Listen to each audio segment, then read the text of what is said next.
Bonjour à tous. Alors, j'espère que vous allez bien ce matin malgré le froid printanier. Oui, nous sommes le printemps, mais parfois, l'hiver a tendance à s'étirer un petit peu. Oui, ce matin, nous poursuivons notre série de prédications sur la miséricorde de Dieu, série que j'ai intitulée « Prendre plaisir à la miséricorde ». Et ce matin, j'aimerais vous amener dans le livre de Néhémie.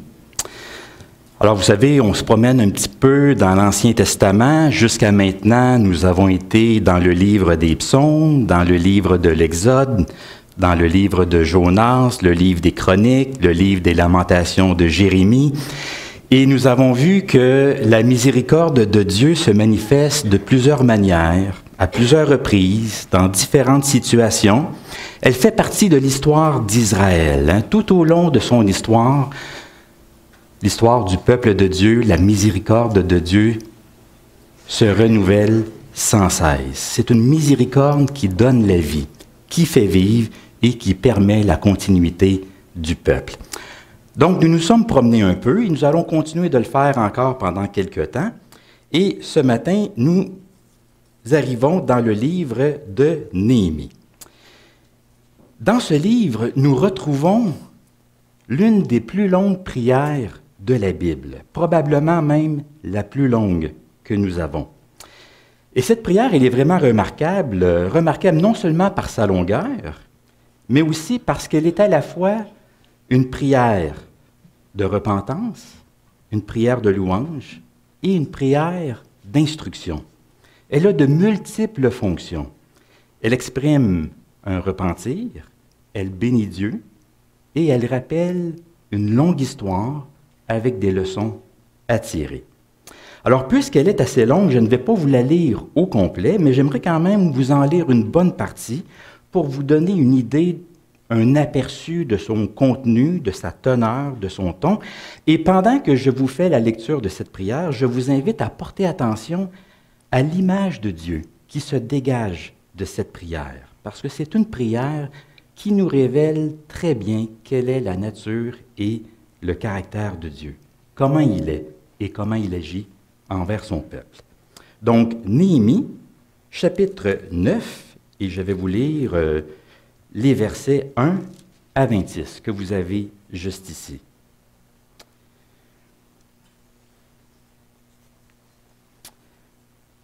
Le 24e jour du même mois, les enfants d'Israël s'assemblèrent, revêtus de sacs et couverts de poussière pour la célébration d'un jeûne. Ceux qui étaient de la race d'Israël, s'étant séparés de tous les étrangers, se présentèrent et confessèrent leurs péchés et les iniquités de leurs pères. Lorsqu'ils furent placés, on lut dans le livre de la loi de l'Éternel, leur Dieu, pendant un quart de la journée. Et pendant un autre quart, ils confessèrent leurs péchés et se prosternèrent devant l'Éternel, leur Dieu.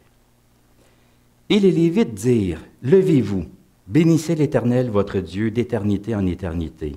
Que l'on bénisse ton nom glorieux, qui est au-dessus de toute bénédiction et de toute louange. C'est toi, Éternel, toi seul, qui as fait les cieux des cieux et toutes leurs armées, la terre et tout ce qui est sur elle, les mers et tout ce qu'elle renferme. Tu donnes la vie à toutes ces choses, et l'armée des cieux t'adore. C'est toi, Éternel Dieu, qui as choisi Abraham, qui l'a fait sortir d'Ur en Chaldée, et qui lui a donné le nom d'Abraham. Tu trouvas son cœur fidèle devant toi, tu fis alliance avec lui, et tu promis de donner à sa postérité le pays des Cananéens. Et tu as tenu parole, car tu es juste. Tu vis l'affliction de nos pères en Égypte, et tu entendis leurs cris vers la mer Rouge. Tu opéras des miracles et des prodiges contre Pharaon, contre tous ses serviteurs et contre tout le peuple de son pays. Tu fendis la mer devant eux, et ils passèrent à sec au milieu de la mer. Tu les guidas le jour par une colonne de nuée, et la nuit par une colonne de feu, qui les éclairait dans le chemin qu'ils avaient à suivre. Tu descendis sur la montagne de Sinaï, et tu parlas du haut des cieux, et tu leur donnas des ordonnances justes, des lois de vérité, des préceptes et des commandements excellents. Tu leur fis connaître ton saint sabbat, et tu leur prescrivis par Moïse, ton serviteur, des commandements, des préceptes et une loi. Tu leur donnas du haut des cieux du pain quand ils avaient faim, et tu fis sortir de l'eau du rocher quand ils avaient soif. Et tu leur dis d'entrer en possession du pays que tu avais juré de leur donner. Mais nos pères se livrèrent à l'orgueil et raidirent leur cou. Ils n'écoutèrent point tes commandements, ils refusèrent d'obéir, et ils mirent en oubli les merveilles que tu avais faites en leur faveur. Ils raidirent leur cou, et dans leur rébellion, ils se donnèrent un chef pour retourner à leur servitude. Mais toi, tu es un Dieu prêt à pardonner, compatissant et miséricordieux, lent à la colère et riche en bonté. Et tu ne les abandonnas pas. Même quand ils se firent un veau en métal fondu, et dirent, voici ton Dieu qui t'a fait sortir d'Égypte, et qu'ils se livrèrent envers toi à de grands outrages. Dans ton immense miséricorde, tu ne les abandonnas pas au désert, et la colonne de nuée ne cessa point de les guider le jour dans leur chemin, ni la colonne de feu de les éclairer la nuit dans le chemin qu'ils avaient à suivre. Tu leur donnas ton bon esprit pour les rendre sages. Tu ne refusas point ta manne à leur bouche, et tu leur fournis de l'eau pour leur soif. Pendant 40 ans, tu pourvus à leur entretien dans le désert. Tu leur livras des royaumes et des peuples, dont tu partageas entre eux les contrées. Tu multiplias leurs fils comme les étoiles des cieux, et leurs fils entrèrent et prirent possession du pays. Ils devinrent maîtres de villes fortifiées et de terres fertiles. Ils possédèrent des maisons remplies de toutes sortes de biens, des citernes creusées, des vignes, des oliviers et des arbres fruitiers en abondance. Ils mangèrent, ils se rassasièrent, ils s'engraissèrent, et ils vécurent dans les délices par ta grande bonté. Néanmoins, ils se soulevèrent et se révoltèrent contre toi. Ils jetèrent ta loi derrière leur dos. Prions. Seigneur notre Dieu, ce matin, nous sommes dans ta présence et nous voulons nous placer à ton écoute, à l'écoute de ta parole qui nous fait connaître qui tu es. Que ton Esprit, Seigneur, nous accompagne ce matin, qu'il ouvre nos cœurs et nos esprits, qu'il éclaire ta parole afin qu'elle produise en nous l'effet que tu souhaites, une posture d'humilité, de foi et de reconnaissance. Que ton nom soit glorifié. Bénis la proclamation de ta parole dans le nom de Jésus, ton Fils. Nous te prions. Amen.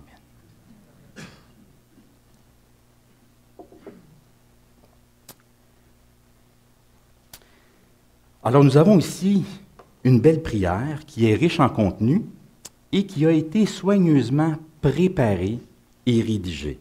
Ce n'est pas une prière spontanée, une prière qui est apparue tout bonnement comme ça. Au contraire, c'est une prière qui a été rédigée d'avance, composée d'avance et qui a été préparée donc pour un événement spécial. Pour bien comprendre cette prière, je pense qu'il est important de bien la situer dans l'histoire. Alors, sur le plan historique, nous sommes plusieurs années après l'exil du peuple de Dieu à Babylone. Nous savons que le peuple de Dieu a justement été déporté à Babylone. C'est en 587 avant Jésus-Christ que cela a eu lieu. On sait que le royaume de Juda est tombé aux mains des Babyloniens. Alors la ville de Jérusalem a été rasée, ses murailles sont tombées, le temple de Dieu a été détruit, et c'est la période de ce qu'on appelle l'exil du peuple de Dieu à Babylone, qui a duré environ 70 ans. C'est un événement important dans l'histoire du peuple d'Israël, car c'est un événement qui a été vécu comme un drame national, comme un traumatisme collectif. Cette déportation a plongé le peuple dans une grande souffrance, dans un grand désarroi, dans un grand questionnement aussi, parce qu'on se posait la question, pourquoi l'exil? Ne sommes-nous pas le peuple de Dieu? L'Éternel n'est-il pas notre Dieu? N'a-t-il pas fait alliance avec nous? Alors pourquoi cette destruction? Pourquoi cette déportation? Plusieurs années plus tard, il y a un changement de royaume, un changement d'empire. Les Babyloniens ont été défaits et ce sont les Perses qui ont pris le pouvoir, qui ont pris le contrôle politique et militaire dans cette région au Proche-Orient ancien. Et les Perses avaient une politique étrangère différente des Babyloniens. C'était un peuple qui accordait beaucoup plus d'autonomie politique au peuple vaincu, au peuple conquis. Alors, ils ont permis à plusieurs peuples de retourner dans leur pays d'origine, et c'est dans cette foulée, et dans la providence de Dieu, bien sûr, qui dirigeait toutes choses, que le peuple de Dieu a été autorisé à retourner en Israël, dans son propre pays, du moins une partie du peuple, parce que certains Juifs ont décidé de rester à Babylone, mais un certain nombre, quelques milliers de Juifs, ont décidé de retourner en Israël. Donc, on est plusieurs années après l'exil, une partie du peuple retourne en Israël, le peuple ne retrouve pas sa liberté politique, mais néanmoins, le peuple est libre de retourner dans son pays. Et c'est ce dont nous parlent les livres d'Esdras et de Néhémie dans la Bible. C'est donc un temps de reconstruction. Parce que tout a été rasé, comme je l'ai mentionné, tout a été détruit. Ça veut dire que tout est à reconstruire. Tout est à refaire. Pas juste matériellement, dans le sens qu'il ne faut pas simplement que reconstruire le temple, reconstruire la ville, reconstruire les murailles. Il faut se reconstruire comme peuple spirituellement aussi. C'est-à-dire, il faut revenir à Dieu, réapprendre la loi divine, réapprendre à marcher fidèlement avec Dieu, tirer des leçons de l'histoire pour ne pas répéter les mêmes erreurs, les erreurs du passé. Donc, il s'agit d'une reconstruction au sens large. C'est tout le peuple qui est invité à une renaissance, à une reconsécration à Dieu. Et Esdras et Néhémie vont jouer un rôle important dans cette phase historique, dans cette période de reconstruction du peuple et de sa foi. Esdras, c'est un scribe, donc un spécialiste de la loi de Moïse. Il a pour but d'enseigner le peuple, de rappeler les commandements, les ordonnances que Dieu avait données à Moïse, alors que Néhémie, lui, agit plutôt comme gouverneur. Il a un rôle plutôt politique et il supervise la reconstruction de plusieurs travaux, en particulier des murailles de Jérusalem. Et c'est dans ce contexte global de reconstruction nationale que nous retrouvons cette prière que nous venons de lire il y a quelques instants. Cette prière, c'est une prière de repentance, une longue prière de repentance, une prière dite pénitentielle. Je sais que ce n'est pas un mot que nous utilisons souvent dans nos églises, mais c'est ainsi que l'on tend à qualifier ce type de prière que nous avons dans la Bible. Parce que nous en avons quelques-unes, surtout dans certains livres bibliques, en particulier dans le livre de Daniel, de Néhémie, d'Ézéchiel. C'est-à-dire que c'est durant l'exil et après l'exil que ce genre de prières ont fait leur apparition, parce que ce sont des prières de repentance nationale. Donc, ce sont des prières où l'on revisite l'histoire du peuple et où l'on cherche à discerner où l'on a erré, où l'on a failli comme peuple de Dieu. Alors, on exprime par ces prières notre contrition, notre regret, on reconnaît nos fautes et on demande la grâce de Dieu pour que Dieu puisse renouveler sa bonté, sa miséricorde envers nous pour la suite de l'histoire. Et c'est ce que l'on voit dans cette prière. C'est une prière qui résume toute l'histoire d'Israël. Parce qu'on sait que l'histoire du peuple, c'est une histoire qui s'étend sur plusieurs années, plusieurs siècles. C'est une longue histoire. Et ce que nous avons dans cette prière, c'est un résumé des périodes principales de l'histoire du peuple de Dieu. Alors imaginez, ça demande quand même un bon esprit de synthèse pour résumer en une trentaine de versets une histoire qui a plusieurs siècles. Alors nous voyons l'appel d'Abraham et la promesse de Dieu de lui donner une descendance. Nous voyons Moïse, cette période de l'Exode avec la libération de l'esclavage en Égypte. Il est question aussi du don de la loi au Sinaï, la traversée du désert, Josué, la conquête du pays promis, et nous avons aussi la période des juges qui va jusqu'à l'exil à Babylone pour finalement arriver à aujourd'hui, le temps présent, pas notre présent à nous, mais l'époque de Néhémie, au moment où cette prière a été composée. Donc, toutes les grandes étapes de l'histoire du peuple de Dieu se retrouvent dans cette prière. Remarquez qu'on ne se perd pas dans les détails, on va plutôt droit au but, hein, on sait discerner l'essentiel du secondaire, mais les principales étapes de l'histoire se retrouvent dans cette prière.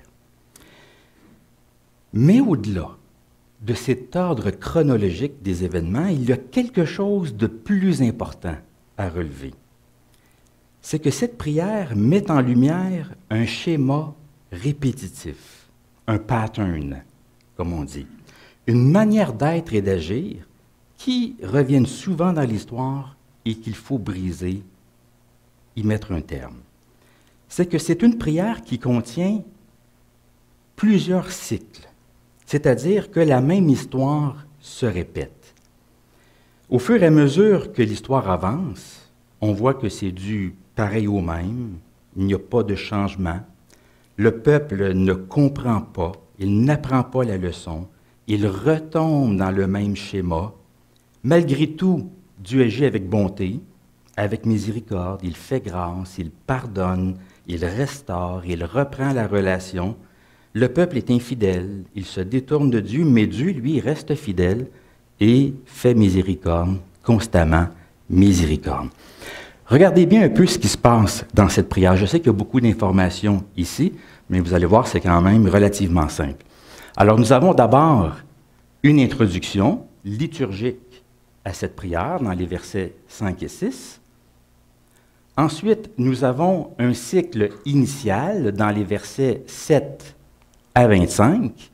Alors, c'est un cycle qui est assez long. Hein. L'auteur de cette prière prend la peine de bien décrire cette partie, probablement parce que c'est le cycle qui va devenir représentatif de tous les autres cycles. Les autres cycles qui vont suivre ne vont faire que répéter une histoire similaire.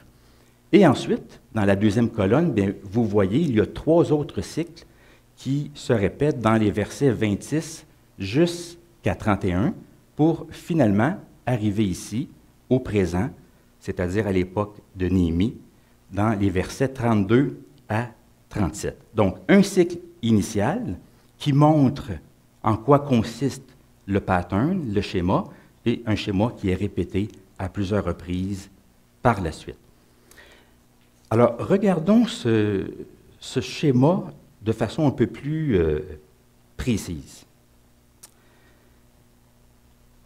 On débute avec un appel à louer Dieu, à le bénir, lui le Dieu créateur.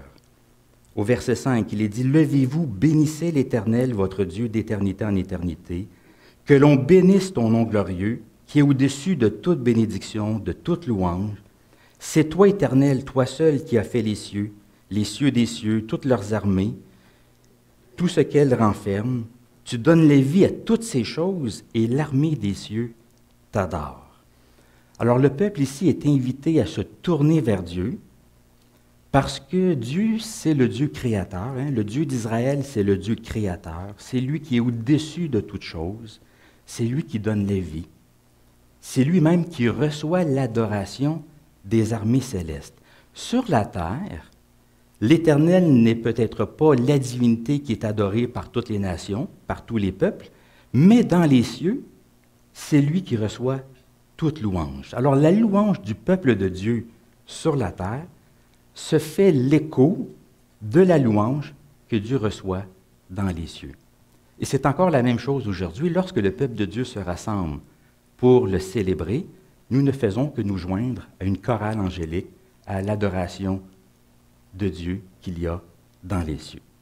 Après cet appel à la louange, voilà, vient donc le premier cycle de l'histoire d'Israël.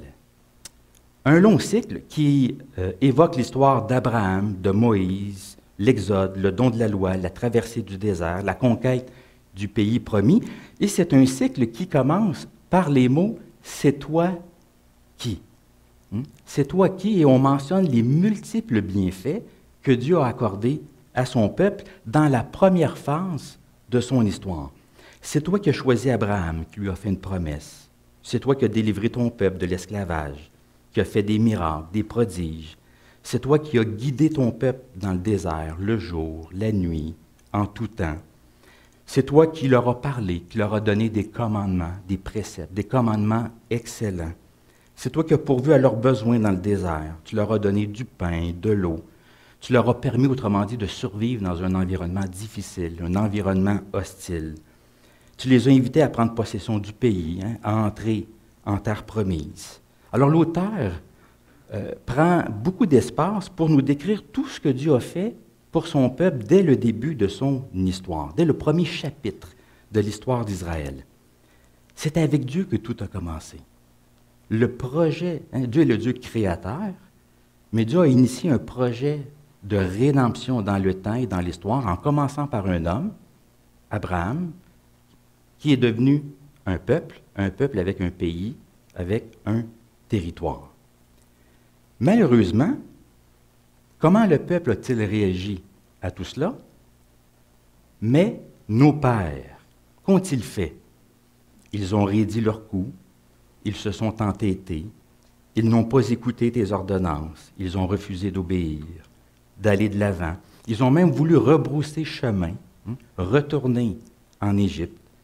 Ils ont oublié ce que Dieu a fait, ses miracles, ses prodiges. Tout a été vite oublié.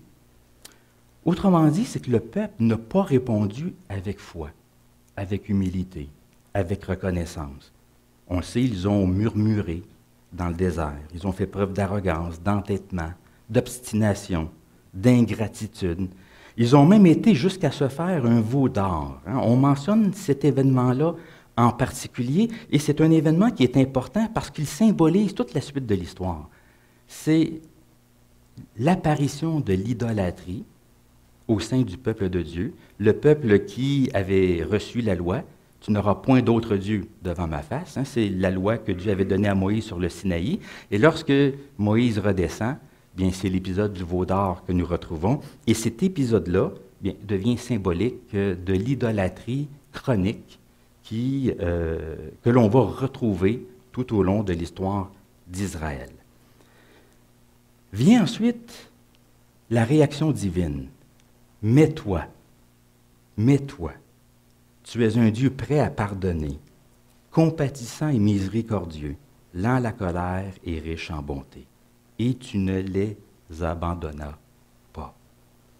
Alors, du verset 17 jusqu'au verset 25, l'auteur prend la peine de nous dire comment Dieu a traité son peuple malgré tout, malgré ce manque de foi, ce manque de reconnaissance, même malgré le veau d'or. Dieu a continué, Dieu leur a pardonné. Dieu a continué de les guider, il a continué de les enseigner, il a continué de pourvoir à leurs besoins, il leur a donné un territoire, il les a conduits en terre promise, il les a multipliés, il les a bénis, même abondamment. Rappelez-vous le verset 25, ils mangèrent, ils se rassasièrent, ils s'engraissèrent, ils vécurent dans les délices par ta grande bonté. Et Dieu a fait tout cela dans sa grande miséricorde, dans son immense miséricorde. Donc Dieu n'a pas laissé tomber son peuple, il a poursuivi son projet avec son peuple. Donc ça, c'est le premier cycle, le cycle initial et représentatif du reste de l'histoire. Dans la suite, dans les versets 26 jusqu'à 31, bien, c'est la période des juges, donc après la conquête du pays promis, la période des juges qui va jusqu'à l'exil, mais en y allant rapidement. On voit ici que le rythme s'accélère. On passe par-dessus certains événements, parce que, comme je l'ai mentionné, on va directement à l'essentiel. Et de toute façon, si on comprend bien le cycle initial, le schéma, Bien, on comprend un petit peu de quoi il en est pour la suite. Hein. C'est le même schéma qui se reproduit au cours des années qui suivent. Alors, au verset 26, hein, néanmoins ils se soulevèrent et se révoltèrent contre toi. Ils jetèrent ta loi derrière leur dos. Ils tuèrent tes prophètes qui les conjuraient de revenir à toi. Alors, voyez le portrait. Hein? La même chose se reproduit. Alors tu les abandonnas entre les mains de leurs ennemis qui les opprimèrent. Hein? On sait dans le livre des Juges que quand le peuple se détournait de Dieu, le peuple se trouvait souvent à la merci des autres nations. Hein? Les autres peuples avaient le dessus sur eux, et donc c'est ce que nous voyons dans ce livre-là, le livre des Juges. Mais ils crièrent à toi. Hein? Dans leur détresse, ils se sont rappelés de l'Éternel. Et toi, tu les entendis du haut des cieux, et dans ta grande miséricorde, tu leur envoyas des libérateurs. Alors, on voit encore le même pattern. Ils se sont révoltés, ils ont été livrés aux mains de leurs ennemis, ils ont crié à Dieu, et Dieu, parce qu'il est miséricordieux, décide d'intervenir de nouveau. Au verset 28, on voit le cycle qui recommence. Ils recommencèrent à faire le mal, alors tu les abandonnas entre les mains de leurs ennemis, mais de nouveau, ils crièrent à toi, et toi, tu les entendis du haut des cieux, et dans ta grande miséricorde, tu leur envoyas des libérateurs. Avez-vous remarqué qu'on reprend la même phrase qui avait été mentionnée juste ici? Le dernier cycle, lui, est un petit peu plus élaboré. Juste un peu plus. C'est une description d'avant l'exil, là où la patience de Dieu s'est prolongée. Ils persévérèrent dans leur orgueil. Le texte nous dit, ils n'écoutèrent point tes commandements. Ils péchèrent contre tes ordonnances qui font vivre celui qui les met en pratique. Ils eurent une épaule rebelle. Ils raidirent leur cou et ils n'obéirent point. Alors, que fait Dieu? Tu les supportas des années. Et le verset 30 ajoute aussi, tu leur donnas des avertissements par ton esprit, par tes prophètes. Hein? Dieu a été patient à l'égard de son peuple. Il a envoyé des prophètes pour ramener son peuple vers lui. Mais le texte nous dit, ils ne prêtèrent point l'oreille. Alors tu les livras entre les mains des peuples étrangers, c'est-à-dire les Assyriens, les Babyloniens, et maintenant, au moment de ce livre, le livre de Néhémie, aux mains des Mèdes et des Perses. Heureusement, ça ne se termine pas là. Il y a encore de l'espoir. Le texte nous dit, mais dans ta grande miséricorde, tu ne les exterminas pas et tu ne les abandonnas pas, car tu es un Dieu compatissant et miséricordieux. L'idée ici, c'est que Dieu a laissé un reste à son peuple. Même après l'exil, tout n'est pas terminé.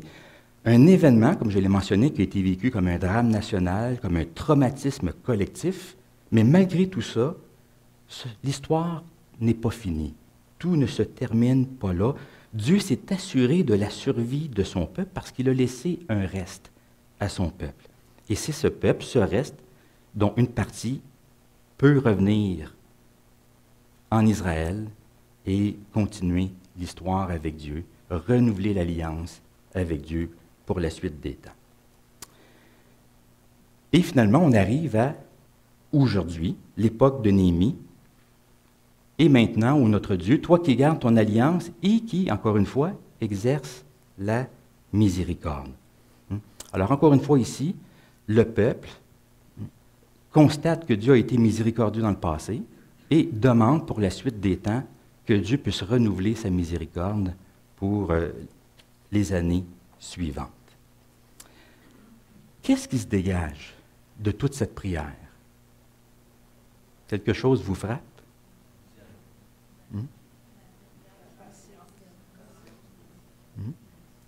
Avez-vous remarqué, on retrouve souvent la même phrase, avec quelques variantes, dans ton immense miséricorde.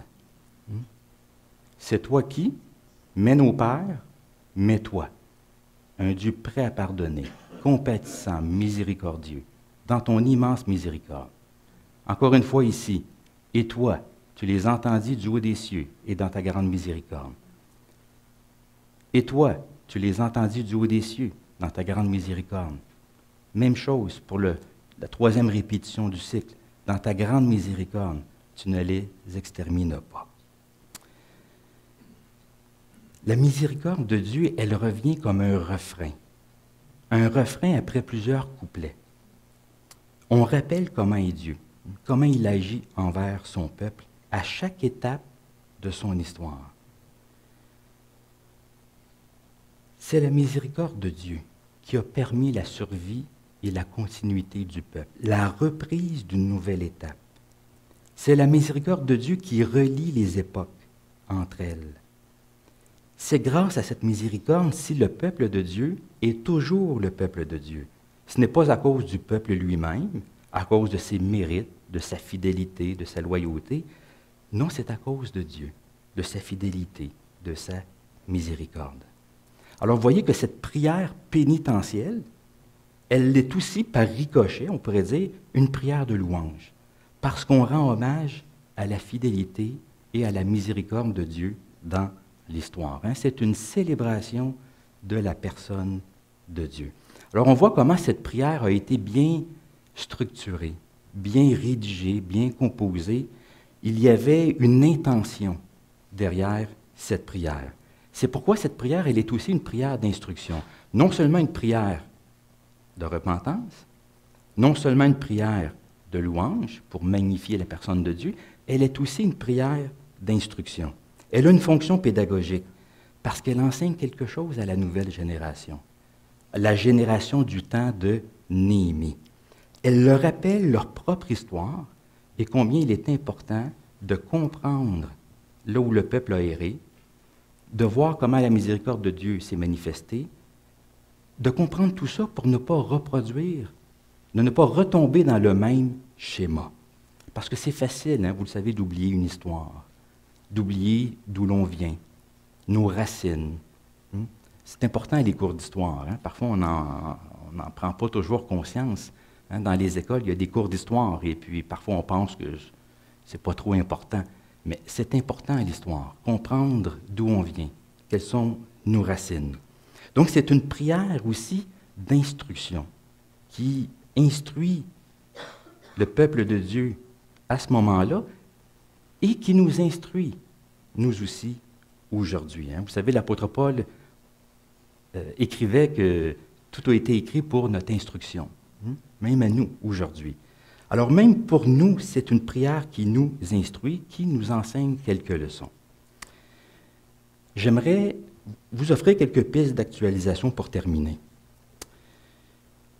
D'abord, je pense que cette prière, bien, elle nous amène, ou du moins elle nous invite, à revisiter notre propre histoire et à y discerner les marques et les signes de la miséricorde de Dieu envers nous à différents moments de notre vie.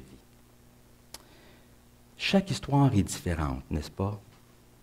J'ai ma vie, j'ai mon histoire, vous avez votre vie, vous avez votre histoire. Mais il y a quelque chose, j'en suis convaincu, qui est commun à chacune de nos histoires. C'est que dans chacune de nos vies, nous pouvons y trouver des marques ou des signes de la miséricorde de Dieu.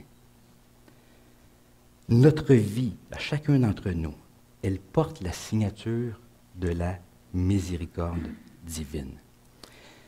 Si nous avions à résumer notre histoire en quelques lignes, en 2 ou 3 pages, une trentaine de versets, comme ici, qu'est-ce que nous dirions de nous, de notre vie, de notre foi, de notre marche avec Dieu? Pourrions-nous discerner les bienfaits de Dieu et les nombreux signes de sa miséricorde à différents moments de notre vie? Ça me fait penser à l'exemple de David dans le psaume 103, surtout dans les 5 premiers versets.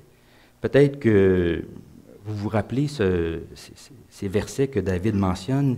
Il dit « Mon âme n'oublie aucun de ses bienfaits. C'est lui qui pardonne toutes tes fautes. C'est lui qui guérit toutes tes maladies. C'est lui qui délivre ta vie de la fosse. C'est lui qui te couronne de bonté et de miséricorde. C'est lui qui rassasie de bien ta vieillesse, qui te fait rajeunir comme l'aigle.